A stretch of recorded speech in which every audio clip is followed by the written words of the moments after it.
আজকে আমাদের আলেমদের উচিত হবে, আমি মনে করি, জনগণের সামনে পরিষ্কার সংজ্ঞা তুলে ধরা, কে মোমেন কে কাফের, কে মুশরিক কে মুনাফেক, পরিষ্কার তুলে ধরা।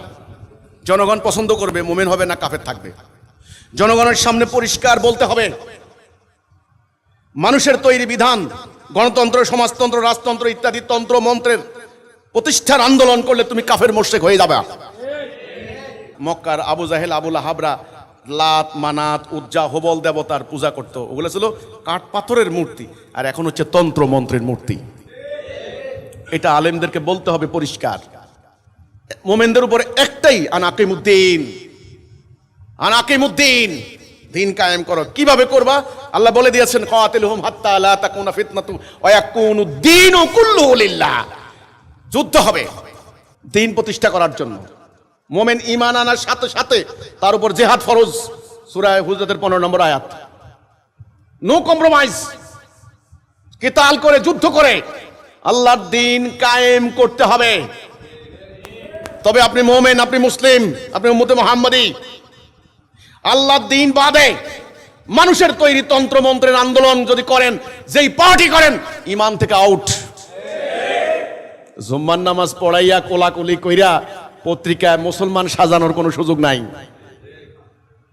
গরু কোরবানি দিয়া হুজুর রাইনা কোরবানি জবাই করে জায়েজ করে দিয়েছেন হুজুর, এর কোরবানি দিতে গেলেন কেন? আপনি কার গরু জবাই করছেন? আপনি কি তাকে জিজ্ঞাসা করেছেন তুমি কি ঈমান এনেছো?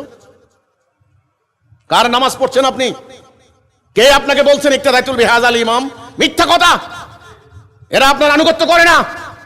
এর প্রত্যেকের দলের সভাপতি, সেক্রেটারি আছে, তাদের আনুগত্য করে। জনাব হুজুর, আমার কথার প্রমাণ পাবেন, খালি একটা হুকুম দিয়ে দেখেন, দেখবেন আপনার চাকরি নাই আর। ওরা যে বলে ইক্তাদাতুল বিহাযাল ইমাম, এই ইমামের আনুগত্য করি, এটা ভণ্ডামি, লোক দেখানো। ফাওয়াইলুল লিল মুসাল্লিন, যারা দ্বীনকে মিথ্যা সাব্যস্ত করেছে। সূরা মাউন। মুসাল্লিন, এই মিথ্যাবাদী মুসল্লিরা। মক্কার কাফেররাও এরকম মিথ্যাবাদী মুসল্লি ছিল। এরা গুপ্ত, বর্ণচোরা, এরা লুকিয়ে ছিল। আল্লাহ বলছেন, তোমরা আল্লাহকে ধোঁকা দিতে পারবে না, নিজেকে ধোঁকা দিচ্ছ। আমার বান্দা যত সময় বের হবে তোমাদের মুখোশ খুলে দেওয়ার জন্য, আল্লাহ বলেছেন, আমি আমার বান্দাদেরকে পাঠাবো, আমার বান্দাকে পাঠাবো। ঠিক আল্লাহ রাসূল এসে পুরো মক্কার কাফেরদের মুখোশ খুলে দিয়েছেন। আমার কথা আজকে মুহতারাম উলামায়ে কেরাম আপনাদের সামনে, জাতির সামনে একদম স্পষ্টত করা দরকার, কারা মোমেন, কারা কাফের, কারা জালেম, কারা ফাসিক, কোনটা জিহাদ, কোনটা কিতাল, একদম পরিষ্কার করে আয়নার মতো ঝকঝকে তকতকে পরিচ্ছন্ন পানির মতো স্ফটিকের মতো পরিষ্কার করে দিতে হবে। কোনটা বাইন মাছ আর কোনটা দোড়া সাপ মানুষ নিজেরাই দেখে নেবে। পানি ঘোলা করে, খালি খালি পানি ঘোলা করে, খালি পানি ঘোলা করে, মানুষ বাইন মাছ মনে করে সাপ খাচ্ছে খালি। কথা একদম পরিষ্কার করতে হবে। আপনি যদি মানুষকে ভয় পান, আল্লাহর বান্দা দাবি করেন কি ও দাড়ি টুপি দেখে, প্লিজ আপনার মাইন্ড করেন না, মানে লেবাস দেখাইয়া। এটাও আল্লাহ কিন্তু একেবারে পিন মারে দিয়েছেন আরেক ধারায়, ইন্নাল্লাহা লা ইয়ানজুরু ইলা সুয়ারিকুম। আমার সুরত দেখাইও না, আমি সুরত দেখি না, আমি সুরত দেখি তোমার কলব এবং তোমার আমল। আমাদের আলেমদের নিজেরা রাজনৈতিক দল গঠন বাদ দিয়া উচিত হবে এখন এই কথা বলা, একত্রিত হয়ে, যারা আল্লাহর দ্বীন কায়েম করার জন্য চেষ্টা করবে না, তারা মোমেন না, মুসলিম না, কোন প্রশ্নই আসে না। মানুষের তৈরি বিধানের রাজনীতি করে আপনি মুসলমান দাবি করবেন, আপনি মসজিদে নামাজ পড়তে যাবেন, আপনি মাদ্রাসা টাকা দিবেন, হুজুরদেরকে আপনি দান করবেন।